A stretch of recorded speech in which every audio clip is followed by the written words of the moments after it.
Let's head to Nandi County, where Nation Kipchumba Juma, the man who exhumed his father's skull in anger during an eviction exercise in Cheturo village in the county, has vowed not to rebury until the disputed land returned to his family. Now, the eviction has sparked outreach, with leaders from Western region visiting the families and insisting that they will not allow anyone be evicted. Willie Lusige with that report.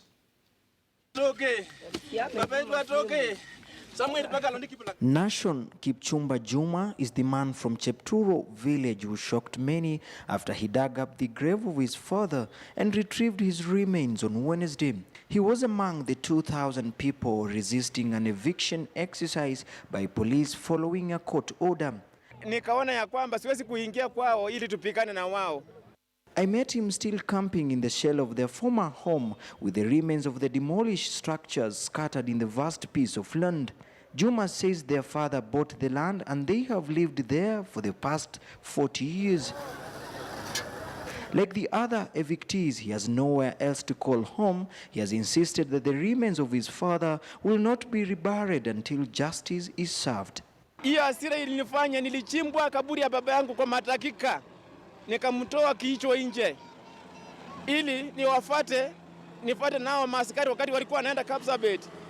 Niambia hao, huyu ndiye alinileta hapa Nandi 1969. Baba yangu Juma Almas ndio inatakana wakimbishane na hawa. Mimi hapana. Uhuru Muigai Kenyatta ameingia kitini. Ninamuomba anisaidie. Nilikuwa na hasira nikamchimbua baba yangu, nikasema nikimbie naye kwa Uhuru Kenyatta ili aniokoe. Sina mtetezi kwa sababu sitaki nipigane na wanajeshi. Mungu anisaidie. Western leaders question the silence of local leaders on the issue. They are now demanding answers from the Ministry of Land. Mlinunua shamba kwa ukweli na mlinunua shamba ambayo imeunganisha nyinyi. Hapa sioni Mnandi, hapa sioni Muluya, hapa naona wa Kenya.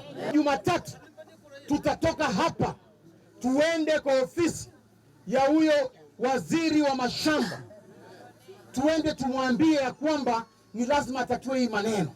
They also warned against profiling communities. Watu wetu ambao walitoka mkoa wa Magharibi wakipata shida, tuna haki ya kuja kuambia watu wetu tumesimama na nyinyi. Yule ambaye anafikiria ya kwamba kaunti ya Nandi haifai kukaa Waluya, tunamwambia leo jamii zote lazima ziishi kila mahali katika taifa hili. Kila Mkenya anaishi popote ambapo anahitajika. Na ndio maana tumekuja kuhakikisha mmepata riziki na tumekuja hapa kutafuta suluhisho. But the family of the late Kipkosgei Arap Cheptulu says the 57 families illegally invaded the land in the early 1970s. The Cheptulus say the families were squatters. Residents have sworn that they will not leave this land because they bought it back in the 1970s. They say this is their home, no matter what happens. Willie Lusige, KTN News, Cheptulu.